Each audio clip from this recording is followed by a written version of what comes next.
turejee kwenye timu ya Kenya Defence Forces, timu hizi za volleyball bwana Sila. Mambo ya pesa, kwa sababu ukiangalia timu kila mnaposhiriki kwenye kama ni ligi ya kitaifa ama Kenya Cup, kuna pesa ambazo zinahitajika ya mafuta ya gari, pesa ya lunch. Nyinyi mna pesa mnatoa kwenye Kenya Defence Forces ama mnapata pesa kwenye shirikisho ya volleyball? Kusema kweli, Kenya Defence Forces inakuza talanta. Ndio maana nilikueleza hapo mbeleni kwamba wakati wa kuajiri wanatenga slots za sports men and women. So wana recognize all these teams ambazo ziko kwa league. Hao ndio wanafanya sponsorship, wanaweka pesa katika shirikisho hizi za volleyball, football, mbio, na wanapatia wachezaji time ya kufanya sports, ya kufanya mazoezi. Zaidi ya hiyo pia wana provide feeding na accommodation. Yeah.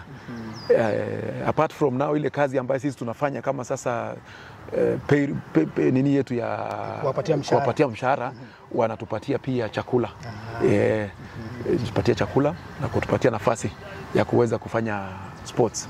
So utakuta sasa sisi tofauti na wale askari wengine, ndio wakati the primary role yetu ni kulinda nchi. Na primary role ikishaitanwa, tunawacha mambo ya mchezo, tunafanya ile nyingine ya kazi.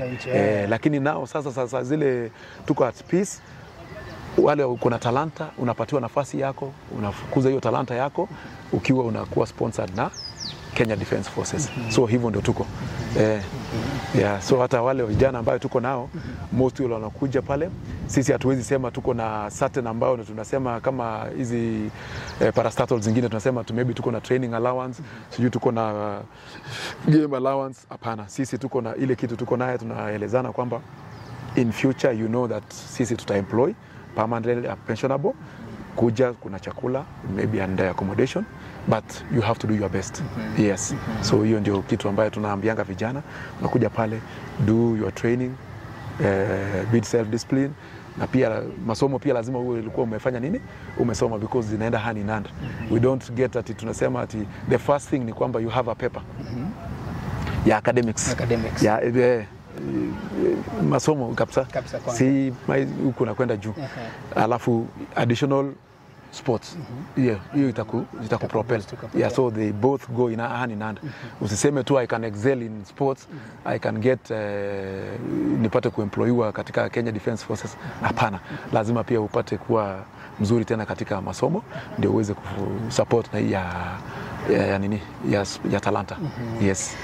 Sila, umesema kazi kubwa sana ya Kenya Defence Forces ni kuweza kulinda mipaka ya nchi. Kuna wakati ambao tunakuwa na maholiday ya sherehe hapa nchini, kuna Labor Day, kuna Jamhuri Day, kuna Madaraka Day, na haswa kuna wakati ambao rais mpya anaapishwa, wakati amechaguliwa, utapata ni Kenya Defence Forces maafisa ndio wanafanya mark time, wanafanya masherehe yote. Labda nyinyi kama wana michezo wa Kenya Defence Forces, kuna labda kwa wakati moja mbili mmeweza kuhusishwa kwenye vitu kama hizo, kama masherehe? Actually hiyo ni part and parcel ya sisi. So kuna wakati kama mostly mambo ya parade, tukiongea hivi, mimi mwenyewe ni instructor wa drill, ambaye drill ni parade. Nimewahi kuwa kule RTS kwa mafunzo kufunza mambo ya parade. Nimekuwa pale KMA pia, nimepelekwa KMA kufunza cadets mambo ya drill. So katika hizi sherehe ambazo zinafanyika kama hizo Labor Day, Madaraka Day, Jamhuri Day, most of us, if you are good in something, utakuwa unaitwa tu wakati fulani, unaenda unafanya hiyo kazi, baadaye unarudi. So hivyo ndio kuko na sio ati lazima ukiwa tu kwa sports ati hautaweza kuitwa kwa either hizi ceremonial duties za nchi. That is also a talent. So unaitwa, unaenda unafanya hiyo, na pia ina boost CV yako kule katika idara yetu ya majeshi. Na watu wanasema kwamba wakati kuna hizi masherehe, matching ni nyingi sana Sila, na inahitaji mtu ambaye amekula vizuri, na kuna watu wanasema kwamba training hiyo ya sherehe za Kenya mnafanyanga kama mwezi moja kabla ya sherehe yenyewe, ni kweli ama ni uongo? Hata okay, mambo ya parade uanga ni kama ni mwaka, yani tunafanya we are ready every time. Hakuna wakati utasema ati tunangojea tu wakati fulani. Hiyo wakati hiyo mwezi moja ndio nyinyi sasa mnaanza kuona kwamba maybe kuna kitu inakuja inafanyika pale Nyayo Stadium ama Uhuru Gardens, but wakati tuko kule kambi kuna wale wamekuwa selected. Hii watu watakuwa parade for this year. So wanakuwa tu mazoezi daily day in kila wakati. Sababu ile ni kama that is what tunasema practice makes perfect. Yes. Hatuwezi goja tu ati mwezi mmoja ndio tukuje tufanye ile rehearsal pale ya ceremonial. Lazima tuwe tumejikeep, tunajua hii ikiwa hivi hivi. Ndio maana sasa hiyo kusema kukula vizuri, unajua ndio ile nilisema, ukifanya mazoezi, ukikula vizuri na upumzike, the same thing ina apply upande ile. Parade sio ati ni kitu rahisi kusimama pale, kufanya marching na kucoordinate hizo vitu zote. Kuweka memorize these steps, hizo zote kila kitu. So that's why everything must be practiced. Ndio maana tunasema kila mwaka kuna team ambayo inakuwa selected. This year kuna wale wamekuwa selected. You'll have any ceremonial parade, mtakuwa mnafanya mpaka mwaka ishe. Hivyo wakati hiyo ni mwezi moja ndio tunaanza kutokea pale, but inside our bases tunafanya mazoezi kila mwaka. Sasa naomba turudi kule kwenye mchezo wa volleyball Bwana Sila. Kuna makampuni hapa nchini na viongozi ambao wana nia nzuri kwa wana michezo. Ukizungumzia katika kaunti ya Uasin Gishu, ukiona Governor Jonathan Cherilimbi ameweza kuandaa volleyball. Ukiangalia afisa mmoja ambaye anafanya kazi kwenye ofisi ya Rais Chumba Karori ameweza kuandaa volleyball kule katika kaunti ya Uasin Gishu. Ukiangalia county MP wa kule Nandi, yeye pia amejaribu kuandaa volleyball katika kaunti ya Nandi. Labda unaona jamani, wito gani utatoa kwa viongozi na labda makampuni ambao wana uwezo wa kufadhili na kuandaa mchezo wa volleyball hapa nchini? Kusema kweli, mchezo wa volleyball imeanza kunawiri katika makaunti ambazo tuko nazo. Ile kitu ambayo naweza himiza ni kwamba kila kaunti ingeweza kuiga mfano. Hiyo mfano wa kaunti ya Uasin Gishu ambaye Mheshimiwa Karori na Mheshimiwa B, hata Mheshimiwa Cherargei kule Nandi County aliweza kutoa. Recently pia Mheshimiwa Dan Wanyama Bungoma aliweza kuweka mchezo wake wa volleyball. So kila kaunti ingekuwa inaweza, tunajua hii mwezi ama hii wakati kaunti ya Laikipia County iko na kikombe fulani ambayo inaenda kupiganiwa, ama kuna teams, mostly kila county sana ikuwe na timu yake ya county. Tuseme Nairobi County iko na timu fulani, timu yake tu inaji-own ambayo inakuwa nini na governor. Uasin Gishu County, hiyo inaweza kuboresha maisha ya wachezaji ambao wale wako mashinani wenye labda hawezi kufika hizi clubs za Nairobi sana, but in their counties wanaweza anzia pale, and we have so many of them all over the country. So unaweza kuta kama Mombasa pale kunaweza kuwa na mheshimiwa fulani aweke kikombe yake ya volleyball. Kama football, ukikuta football unakuta imewekwa mahali fulani. Volleyball pia tungeomba, kuna uwezo regardless of how small tutaanza, lakini tutafika mahali fulani. So ni heko kwa wale ambao wameonyesha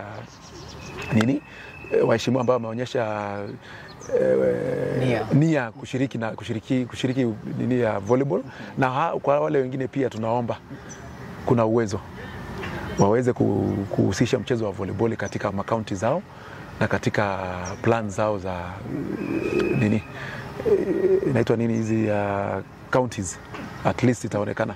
Because hata hiyo Uasin Gishu County wamehost sitting volleyball ya wale walemavu.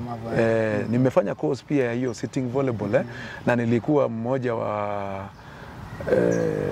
kugrace the finals ambayo ilikuwa inachezwa pale Uasin Gishu, between Uasin Gishu County na Nairobi County. I think last year but one pale Lochap.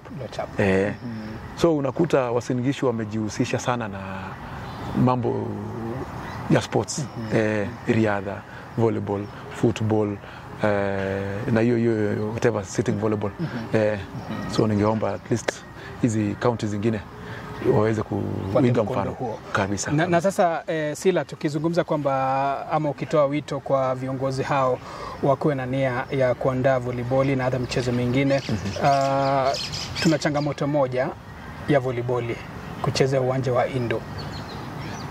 Wanasiasa ndio wamejitolea, anasema kwamba anaandaa mchezo wa volleyball ama tournament ya volleyball katika kaunti yake, lakini utakuta kwamba inachezewa nje ya uwanja, na yet ile shirikisho la volleyball duniani na hata Afrika inasema inafaa ichezee ndani kama Indo. Ukiangalia hapa Kasarani tuna uwanja moja wa Indo, ukiangalia uwanja wa Nyayo tuna uwanja moja wa Indo. Nafikiri ni hizo mbili tu.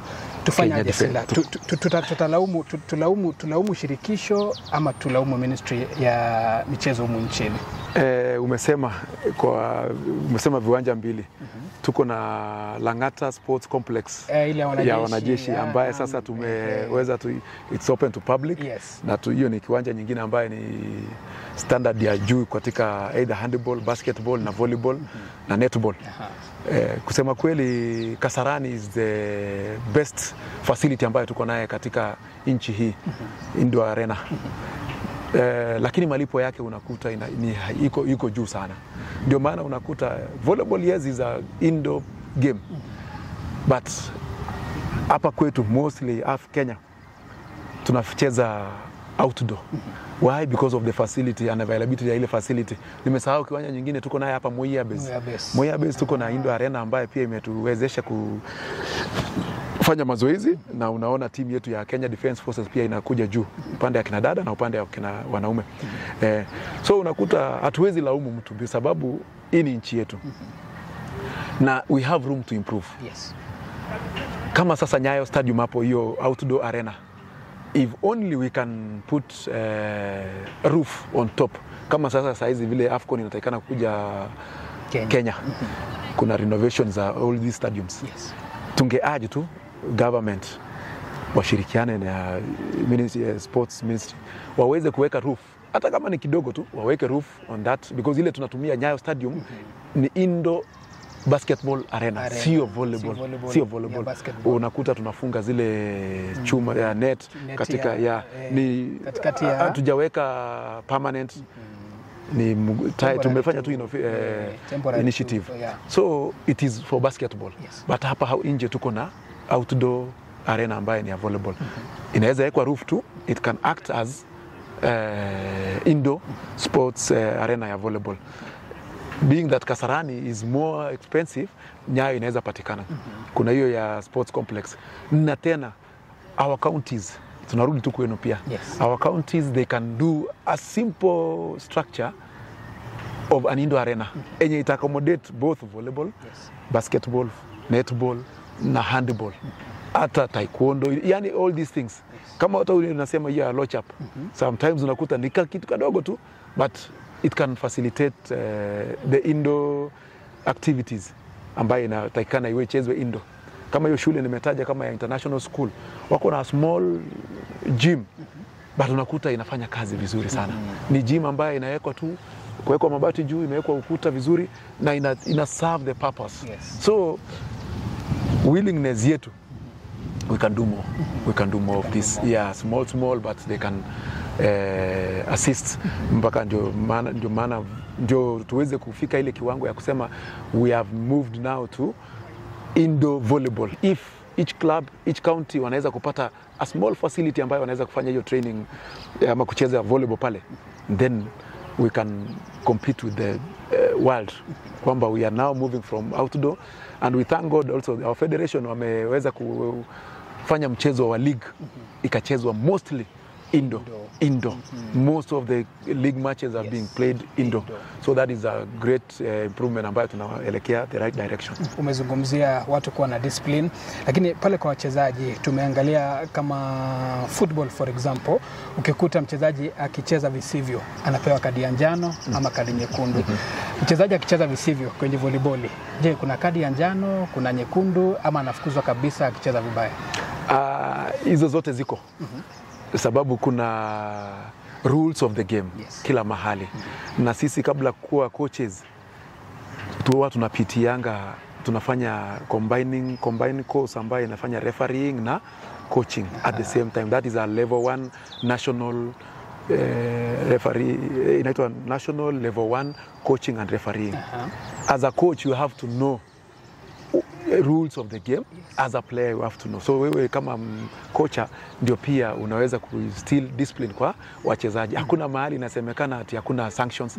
Tuko na kadi ya njano, tuko na kadi nyekundu katika volleyball. Ya njano inapeanwa wakati but sasa unakuta njano sana huwa inatumika na mambo kama warning. Unapewa warning kama tu vile football. Warning ya kwanza. A coach can be warned. A team as a general can be warned. An individual player can be warned. Anybody technical bench anakuwa warned.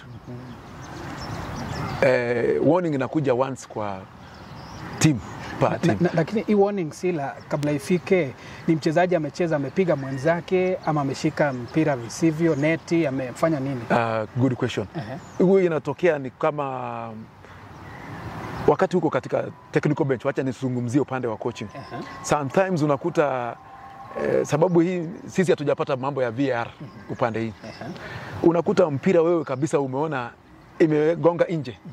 Referee amesema ni ndani. Wewe umeanza kushout, umeanza kuongelesha referee vibaya, umemrushia mkono, unafika mahali mpaka hata unaweza kuonyesha ati iligonga hapa.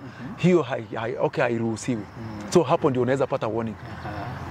Ukishapata warning ya kwanza, hiyo ilikuwa haya. Kama ni mchezaji umeweza maybe referee amelipisha ile kitu ambayo labda hukuweza, because human is to error. Huwa tunasema referee's confusion is final. Na hapo ndio unaonekana mambo ya self discipline, mambo ya team discipline. Mchezaji anaweza kuwa hajashika neti lakini referee amekulipisha umeguza ile neti.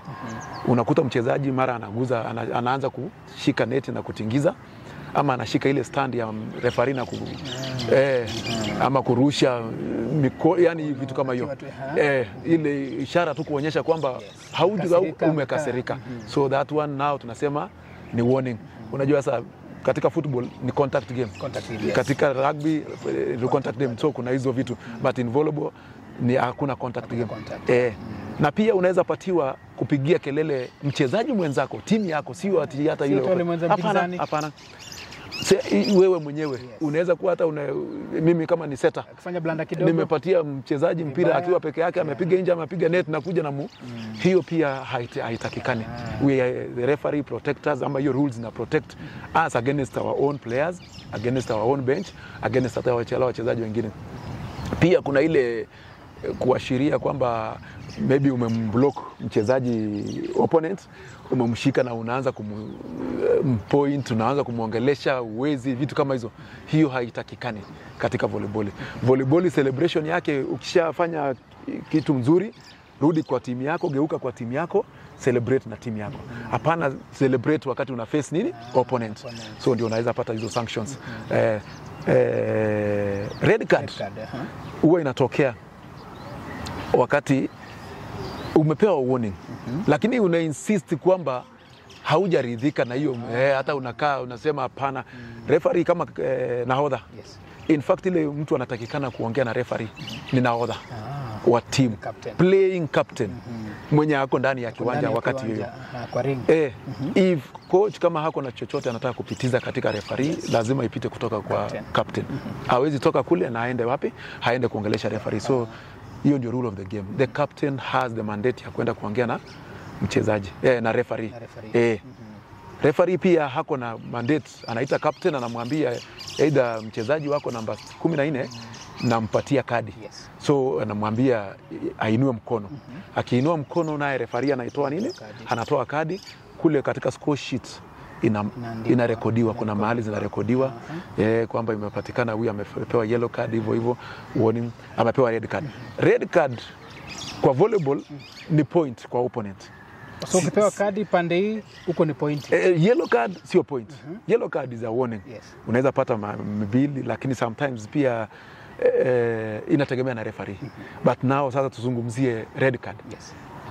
Red card sio ati mchezaji anatoka nje ama kocha anatoka mahali. Red card ni point kwa opponent. So utaendelea kucheza tu hapa. Utaendelea kucheza, lakini point inaenda upande ile. For example, unapewa red card wakati huko 24-23. Yule team ambaye na wewe ndio ulikuwa unataka kufanya service. Yes. Utanyang'anywa hiyo service na unyang'anywe nini? Point iende huko. Yes. Hautamainasiwa. Kama wewe ndio ulikuwa 23 na yule alikuwa 24. Yes. Yule anapata 25. Hiyo ni seti imeisha. Yes. Hiyo ni red card. Hakuna chochote inaendelea. But now kama sasa mko 10-10, yule anapata 11 na wewe unanyang'anywa ile, kama ilikuwa service ilikuwa yako, yes, anapatiwa kule na anapewa na point. So wewe unabaki 10, yeye anaruka wapi? Anaruka 12. Haya, ile nyingine huwa tuko na sanction ambaye sana huwa ni rare case. Disqualification. Yes. Ni red card na yellow card. Yaani kadi ya njano na nyekundu huwa zinashikanishwa mara mbili. Referee anatoa zote kwa wakati mmoja na kuziweka amezishika, yani zinaonekana zote. Sio ati ziko, yani ameweka kama ni cross na kuzishika hivi. Alafu ana point ni wewe. Sasa kama ni ulikuwa mchezaji ndani ya kiwanja, immediately unatolewa. Immediately substitution. Inatoka sasa hapo. Wewe unatoka, unakaa, kuna mahali huwa imetengwa nyuma ya bench yenu. Yes. Na karibu na jury ya marefaris. Yes, that is in international. So kuna mahali imewekwa, unaenda unaketi hapo. Sasa turejelee hapo kwa after kupeana kwa kadi, pia kuna story ya injuries. Volleyball sana ukiangalia athletics utapata mtu anasema kuna muscle pull, aweza kaingia kwa kiwanja kukimbia.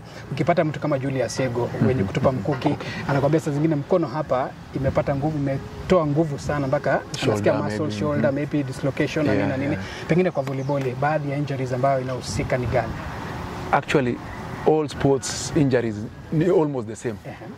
And mostly kama sasa volleyball ina entice, tuko na mambo ya injuries ya magoti, mambo ya ankle, mambo ya hiyo shoulder sasa. Yes. Because hizo vitu zote ndio tunafanyia kazi nayo.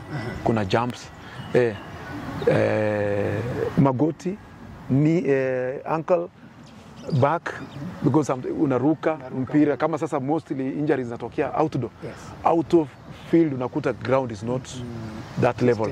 Stable, unakuta kuna shimo, kuna nini, kuna upepo. Yes. Seta ameweka mpira, umestrain, umeenda. So sometimes time maybe ulikuwa umeruka unaona itafika hapa hivi. Yes. Upepo imetoa kidogo. So umestruggle, unakuta sasa shoulder, unakuta wapi? Kiuno, una land. Injuries ziko kama zile za sports zingine. Yes. So at least, but when you do good training, mi wanasema when you are physically fit, yes, injuries zinakuwa minimal. Physically fit, injuries zinaanza kupungua na unaanza kumanage hata those injuries. But injuries ziko, but sometimes we say ni kama ajali tu. Vidole pia unaona kama sasa hii kidole hailingani na hiyo. Ukiangalia unaona tofauti. Yes, hiyo ukiangalia hata hii thumb na hii ukiona ni kupigwa. Ukienda kama sasa middle blocker, mostly kazi yangu ilikuwa ni kuweza kublock. Unapigwa hizo vidole. So sometimes unakuta mpira inakubrush inapiga hiyo impact, hiyo mpira inakuwa na nguvu, ina dislocate mkono. Yes. Sometimes unakuta hata inakatika, inatoka hapa but inarudi. That is why unakuta most of our players we say protection is better. Yes. Tunafunga tapes zingine hivyo. Wafunga na hizo makinasho tape kama hizo za muscles, ukisikia muscles na nini una protect at least now ikiweza iko na stability. But mostly unakuta, so most of the injuries ambazo zinatokea ni hizo kwa volleyball. Yes. Tukimalizia kabisa, umetoa wito kwa wachezaji wote kama ni wanariadha, wana volleyball, wana football, umeambia watu mambo ni matatu: wakule, wapumzike, wafanye mazoezi. Lakini changamoto nyingine ambayo inapatikana sana hapa nchini ni mambo ya doping. Labda kwa volleyball, tumepata kesi ya doping, mchezaji amekula dawa kusimama misuli tu? Ni rare case kwa volleyball because sana unakuta ni team sport. Na sio ati Hadaka haitufanyi doping. Kama mimi mwenyewe mwaka wa 1999 niliweza kupata kupimwa kule South Africa. Niliweza kupata pia kupimwa kule Japan. Because unajua unaangalia unasema wakati huo mwili yangu haikukuwa ati niko na kilo mingi ile, lakini swiftness because of ile technique ambayo nilikuwa nimefunzwa na most of coaches wa kutoka Japan, nilikuwa na speed na swiftness ya either wrist. So hata mpira yangu nikipiga mpira iko na nguvu kuliko yule mtu ambaye maybe ako kilo 90 100 pale. So wakaona so hizo tatupime. So hata wengi tunaitanga tukiwa na championship kama hiyo ya Karori, tukiwa na championship kama zile international whatever, wanakuja kufanya kupima wachezaji wetu. Kuangalia kama wanaweza kuwa wametumia ile madawa ya kusisimua misuli na nini. Maybe huwa tunasema unajua dawa yoyote hata kama Panadol inaweza kuwa na kitu ambaye haifai. Ndio huwa tunasema wakati unaenda kufanya kama umetibiwa, wewe ni mchezaji ambaye umekuwa katika call up kwa national team ama kwa club fulani, usiende tu katika chemist kununua tu dawa reja. You will never know, because inaweza patikana substance. Kama hata nowadays tulisikia kuna watu walikuwa na miraa ni dawa ya kusisimua sijui misuli. Miraa iko mtu ameirudishwa Athens, I think kama sio Athens, somewhere. Alirudishwa, alikuwa boxer. Alikula miraa, ikajulikana kwamba miraa iko na kitu fulani ambaye hairuhusiwi katika michezo. Unajaribu kusema hivi laini ilikuwa hivyo. Umeenda umesema hata syrup, there is syrup ambaye cough syrup. Unaweza kunywa wewe ukifikiria na unatibu homa. So any prescription ambayo unahitaji heri uchukue kutoka kwa daktari na kuandikie kama wewe ni mwanaspoti, sababu huwezi jua ada atakujia siku gani. Those things ziko. So kwa volleyball hatujawahi pata major case ambayo tunaweza sema ati mtu fulani ameweza but huwa tunajaribu kila wakati kuhimiza wachezaji wetu. Hata tukipata nafasi tunaingia shule tunaelezana, tukipata club yoyote tunaelezana. Tusije tukakuwa answerable kwa vitu ambayo tungeweza protect. Tunamalizia kule international. Umesema kwamba kando na timu ya under 18 ya kitaifa ambao wewe ni mkufunzi, unafunza pia timu ya wanajeshi tofauti, lakini kuna shule international hapa nchini kule Kitusuru. Unaifunza kwa sasa. Ulitafutaje kazi Bwana Sila Mwakiso? Tayari uko kwa kazi ya serikali, lakini uko kule international pia umekutafuta watu. Mimi napenda volleyball. To say what I have, who I am, it is volleyball. Nipande ndege, nisome, nipate kazi, nipate kujulikana, ni volleyball, nothing else.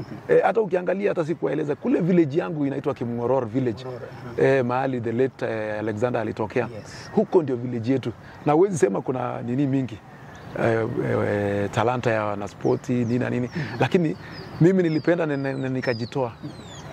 Katika hiyo wakati ya hizi courses, kuingia kufanya courses fulani, nikapata FIVB level 2 ya coaching course ilikuwa inafanyika hapa hivi. Tukaweza kupata one of the coach alikuwa anatoka international school. Akakuja tukakuwa pamoja na yeye. Mimi hata sikuwa najua kuna international school. Mimi nilikuwa najua mashule kama, because I was also coaching in Strathmore. Strathmore University. Nikiwa nasaidiana na Baraza beach volleyball na hiyo ingine. So wakati tulifanya hiyo FIVB, that is 2022, tukaweza kupata yule coach. Lucky enough tukaweza kufanya vizuri na tukahitimu wote. Siku moja tu akanieleza kuna apply hapa. Nikafanya tu hiyo application, nikatuma CV yangu, nikaitwa interview, hivyo tu. Mungu naye akafungua njia, nikajipata niko katika hiyo shule. Ambaye sana inahusika na mambo watoto wa diplomats ndio wanasoma kule, but all kind of sports inafanyika pale, masomo yote inafanyika pale. So na mimi naweza nikapata nafasi kukuwa head coach wa timu ya high school. Yao wanaita varsity high school, from there alafu ndio waende college, that is grade 9 from 9 9 mpaka 12. Grade 9 ndio wanatumia hizo grades. So from grade 9 mpaka 12. So ndio nikifika kule kulikuwa na head coach ambaye alikuwa ni mzungu. Nikakuwa assistant wake. Firstly nilianza nilipewa assignment ya coach team ya ladies for Only a week. Before walikuwa wanaenda championship ya international. These schools wanakuwa na international championship hapa Africa. Yes, all international schools in Africa, they do compete in October, that is. Yes. So during that time, wakati ya interview yangu, that is 2023 I think, nikapewa nafasi coach the ladies team as an assistant coach, na wakaenda Zimbabwe na wakalete gold, wali win for the first time, and then now I came last year wakanipatia kuwa coach wa men's team, boys now, but assistant coach. So along the during the season, first season 3, what tunaita season 3, that is March mpaka May, nikakuwa assistant coach. After May wakanipatia jukumu ya kuwa head coach now for the rest of the season. Up to date now ndio niko head coach ya hiyo. Pengine ratiba ya shule hii ukiingia kama sasa wiki kuanzia Jumatatu mpaka Saturday, ama ni wakati gani wa wiki unaenda kufunza timu hii? Actually wale mazoezi yao wanafanya after school na before school. Yes. Kama mostly unakuta kuna session naweza enda inaingia saa 12 asubuhi na nusu mpaka saa 1:50 asubuhi. Alafu saa 2 wanaingia class. Hiyo ndo session nafanya 1 hour 20 minutes, namaliza wanaingia class. Jioni kuna session nafanya ya saa 9:30 mpaka saa 10:50. Alafu wana break, jioni wanaingia wanaenda manyumbani. So hiyo ndo once a week, once a day, 4 days a week. Shule hii pengine imeandikana mkataba na shirikisho la volleyball humu nchini, ili angalau tukikuta wachezaji ambao ni wazuri wanaweza pata nafasi kuchezea timu ya kitaifa. Actually mostly pale ni foreigners. Wale ambao wako kwa ile shule. Yes. Ni watoto ambao ni wazungu ama diplomats wa maybe Africa, wale wako na nini. So unakuta sometimes kama last year nilipeleka hiyo team ya under 18 boys, under 20 men friendly kwa hiyo shule. Wakaweza kupata kucheza pamoja na wao, na wanafurahia sana wakipata competition from our local schools, our local clubs, na especially karibu wale age mates, because mostly unakuta ni age ya between 20 na kurudi chini. So but hakuna ile hawezi ingia katika competitions za high school za Kenya. Yes. Because program zao ni tofauti, ni zile za international. Kama unakuta watafunga shule kuanzia May ama early June, wanaenda yao sama, wanaenda mpaka August ndio wakuja wafungue tena.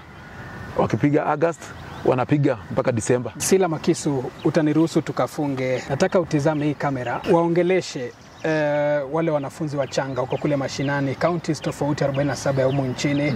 Ukiangalia mtaala wa CBC imetoa fursa ya kipekee mchezaji kwa mchanga aweze kunawiri na talanta yake, kama ni ya volleyball, athletics, kama ni football. Waongeleshe wanafaa wafanye nini ili angalau siku moja wafikie mahali Sila Makisu amefikia. Yeyote yule ambaye anapenda kufanya mchezo aina yoyote ile ama talanta aina yoyote ile, kitu cha kwanza ambayo wewe unaweza fanya ni kwamba identify ile kitu ambayo unataka kufanya. Get the support. Get yourself and na mambo ya self discipline. Hapana, usikuwe tu mtu ambaye unakuwa supervised ama ni mtu anaweza fanya kazi under supervision. Nikisema hivyo ni kwamba wakati wa mazoezi unaweza fanya mazoezi bila kocha. Unaweza fanya mazoezi ukiwa na kocha, unaweza fanya mazoezi ukiwa na wenzako, unaweza sikiza yule ambaye anakuguide kwa jambo fulani. Sio ati lazima ati iwe tu ni yule kocha wako. Mimi pengine nimekuja nimekuona kitu fulani hujafanya kizuri, nikwambie. Usiseme kwamba coach wangu alinieleza nifanye hivi. Sikiza, fanya ile kitu ambayo inatakikana. Kwa wakati huo zaidi ya hiyo, wewe pia ukiwa na respect everybody regardless of the age, regardless ya gender, utakuwa mtu ambaye unaweza kuingia katika nafasi nzuri sana katika taifa hili letu za Kenya. Zaidi ya hiyo pia weka maanani kwamba masomo, talanta zinaenda pamoja. Kitu nyingine ni mambo ya shortcuts. Hapana, penda shortcuts. Fanya mazoezi, na recently nimekuwa nikifanya coaching course ya FIVB ya beach volleyball, na nilitoka kitu kimoja ambaye yule coach alinieleza. Sometimes unafanya mazoezi kiwango fulani, unasema basi leo nimefika. Tunatakikana utoka kwa comfort zone yako, fanya extra more than ile ambayo umekuwa ukifanya extra. Usikie mpaka kweli leo unasema leo nimefanya ni kama imepita kiwango, and then you are now heading to the right direction. Usifanye tu ile mahali wewe mwili yako inafikia unasema nimefungia hapo. Kuna kitu ambayo mzungu alisema no pain no gain, but sometimes unasema where there is pain kuna kuanga na gain. So fanya extra, usijiumize sana, na usitake kukua Sila Makiso ambaye mimi niko. Wewe jijenge, utafika ngazi yako. Jijenge. Ndio kuna role models ambayo unaiga kukua. Ukiweza ku identify one of your role models in this country, in your county, in your school, be it your family, jaribu kukua kama yeye. Lakini usitake mara inasemekana immediately.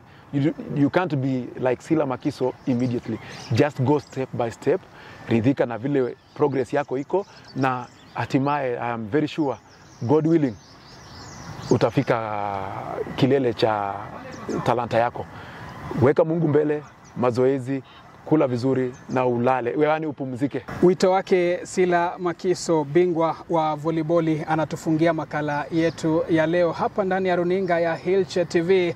Naamini wewe pia uko na story, tutakutafuta uweze kutusimulia hapa ndani ya runinga ya Hilche TV. Hadi wakati mwingine tutakutana hapa. Naitwa Hilary Icheruyot.